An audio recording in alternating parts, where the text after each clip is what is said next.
Joseph has a phenomenal story. In fact, it's in a book called Madness, Miracles, and Millions. He's the CEO and president and founder of Joseph's Light Cookies. And he grew up with type 1 diabetes. Him and his dad perfected some sugar-free cookies, and the rest is history. Now, we're not actually here to talk about cookies per se. What we're here to talk about is a tax increase that the Dems are proposing in Washington, D.C.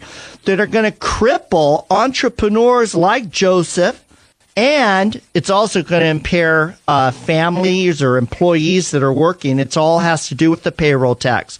So, Joseph, thank you for being with us. Oh, thank you so much, Andy, for having me. I really appreciate it, especially talking about such a critical issue that affects every small business owner and middle-class taxpayer in the U.S. And, this is one of those things. Joseph, one of my theories, and my audience is sick of hearing me say this.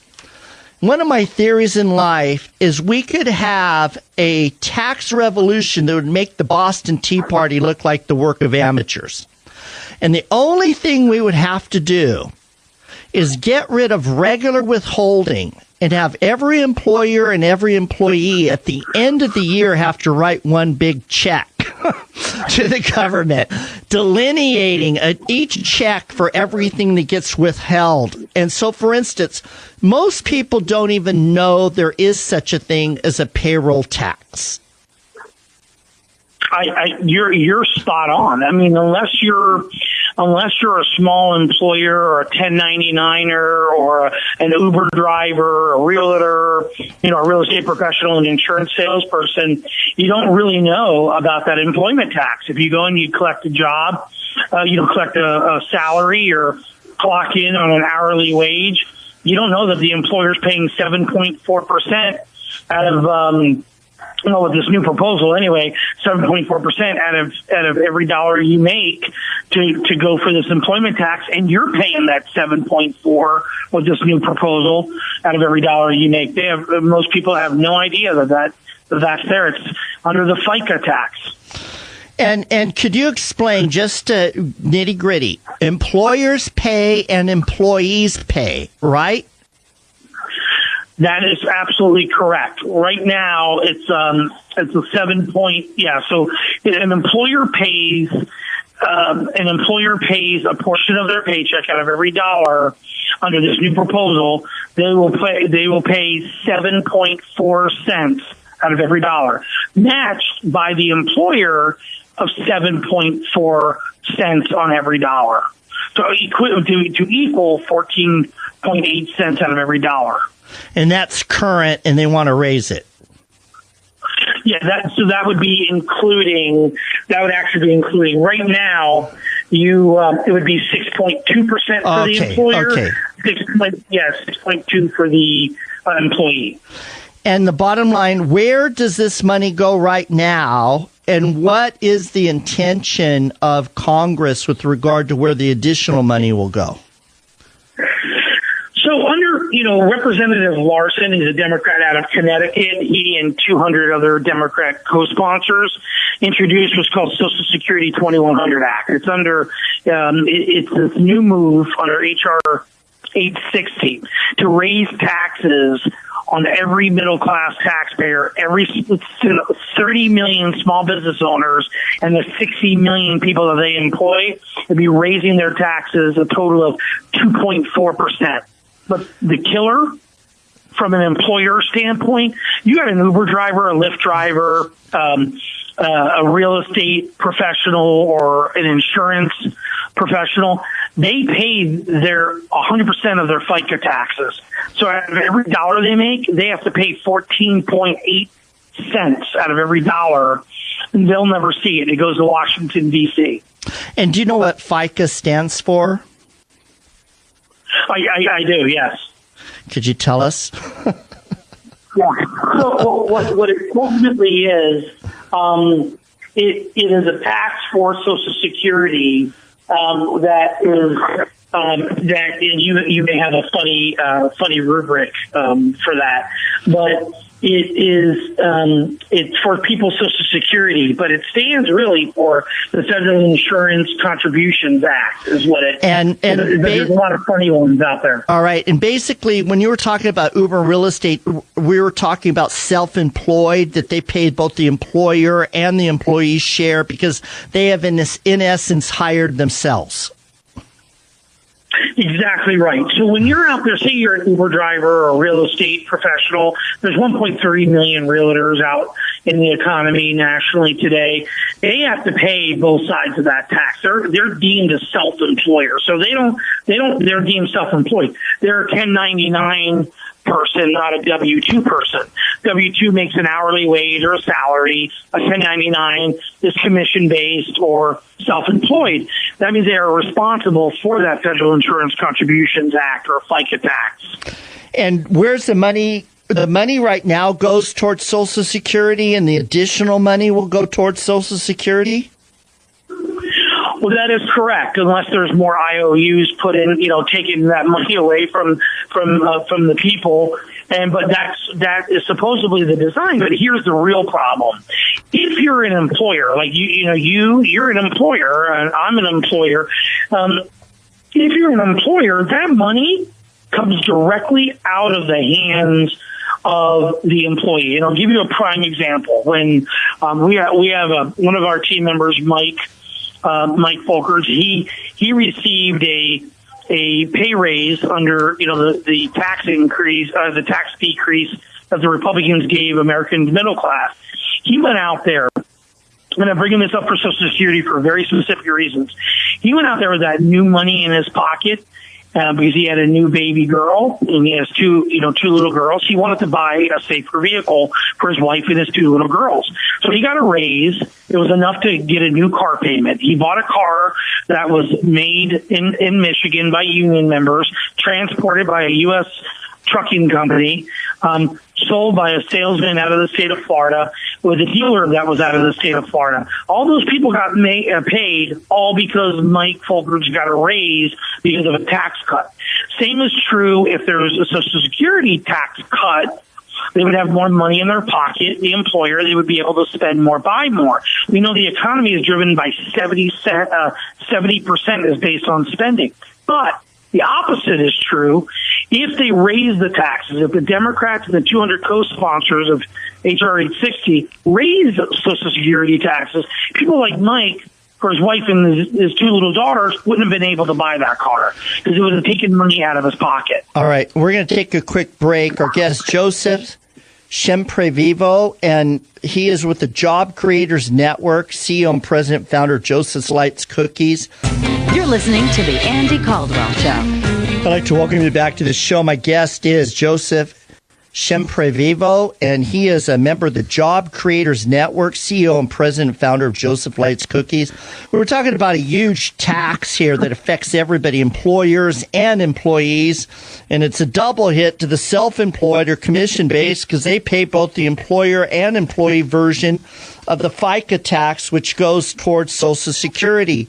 Now, Joseph, on one piece I have in front of me, it refers to this Social Security 21 Act as legislation that would expand Social Security. Are they actually expanding it, or are they just trying to pay the bills because they don't have enough people paying in?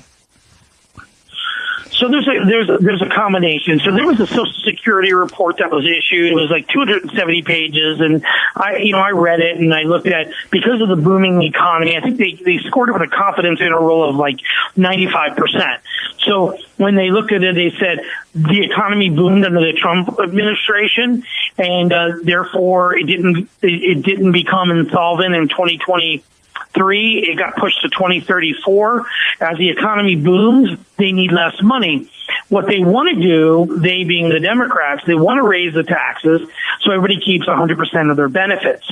There's more than enough money. I think 93% for disability if all things stayed constant from now to 2034. And then there would be like a 23% cut to Social Security if more people don't work, or if they don't raise taxes, or if they don't cut expenses in Social Security. So here's the thing. As a business owner, and I'm not claiming to be a Social Security solvency expert, but as a business owner, there's a couple things that you would do. You can either raise income or cut expenses. We can certainly look at the fat in the Social Security Administration and carve that out to save money, to further expand the length and life of Social Security with no benefits being cut whatsoever for those that are on it. We could turn to Job Creators Network for a solution because they do have a very detailed solution.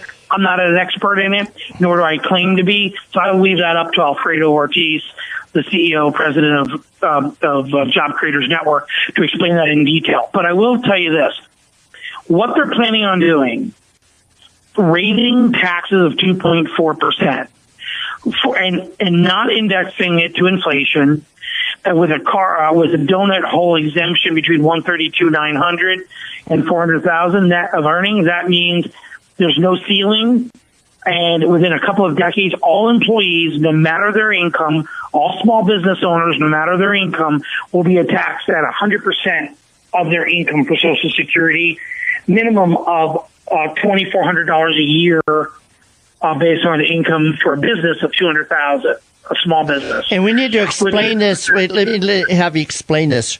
Right now, once you start making 100 and something thousand, they don't tax you percentage-wise above that threshold. Correct. 132,900 is that tax cap. And they're going to get rid of the cap. Correct. Over a couple of decades, it's not indexed to inflation, meaning that in 2 decades, all employees, regardless of their income, is going to be subject to that 14.8% tax. And see, what kills me is that, the people, and there was a number of people that didn't save nothing or their savings got wiped out. And, you're basically living in poverty by living on Social Security. And in the fact that they're trying to stretch out this program was not supposed to be for everybody that's getting benefits right now. That's why this word expand, it made me wonder. I'd like to know how much more it's expanded since when it was created vis-a-vis FDR. Right. Well, now, according to the Social Security report, if you're a papered U.S. Individual, if you're legally, after 5 years, you're able to draw down on Social Security after 5 years if a spouse dies or something like that, without ever contributing a dollar into Social Security. And I think what we have to look at as employers, as small business owners, is how does this have an effect on us growing our businesses? Because if you really want to look at a solution, it's an exploding economy. If you could drive an economy on having everybody employed, people naturally making more money because of demand for labor, that in and of itself solves the problem. Look at what just happened in 2 years of the Trump administration. 10 years got added to Social Security because people started making more wages and having more money because, there's 7 million unfilled jobs in the United States. Employers are willing to throw more money at employees because they need to recruit people. And that's one way of solving it, just that by itself. But the other way of solving it is reducing the regulations on employers. So there's more money to give natural raises to employees and because there's less cost in operating a business. The other thing is we have to give employees, they have to have more money in their pocket, and taxing it and sending it to Washington, D.C. is not giving more money. As an employer, I own different businesses. I own a real estate firm. All of my realtors are 1099. And when I talk to them about this additional 2.4%, they say, you know what, Joseph, that's a new car payment. That's food. That's advertising. If I do advertising, that helps the person selling the ads. They need more money. When the government has taken money away from my family, my home, I'm spending less in the economy. And these 50 employers, 50 new realtors, I'm planning on hiring 50 to 150. This is a tax aggregate between those 50 to 150, between $30,000 and $90,000 more taken out of the economy and sent to Washington, D.C. Where it just disappears. Right. Hey, I want to thank you. You were the first person to bring this up. As you mentioned, it's the biggest tax nobody's heard of.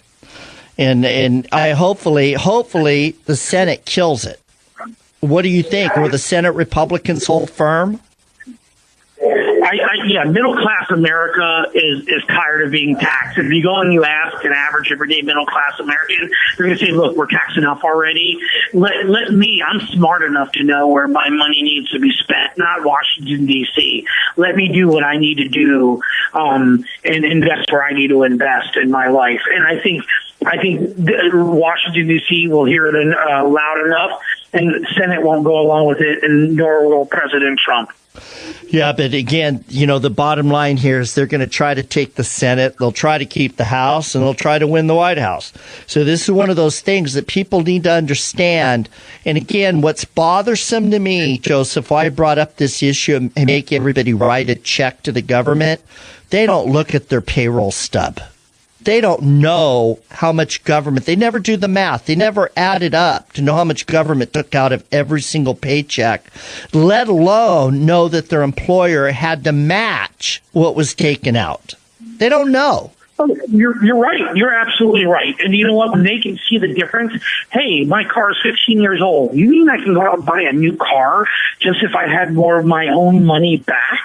You would have everybody ousted out of D.C. that was for higher taxes and replaced with all people thinking just like you, Andy, and just like myself, saying we need lower taxes to have a greater economic boom, and we need more money in our pocket, not in Washington, D.C.'s. Well, what I keep asking employers to do, they have a captive audience. Employers have a captive audience by definition with every employee.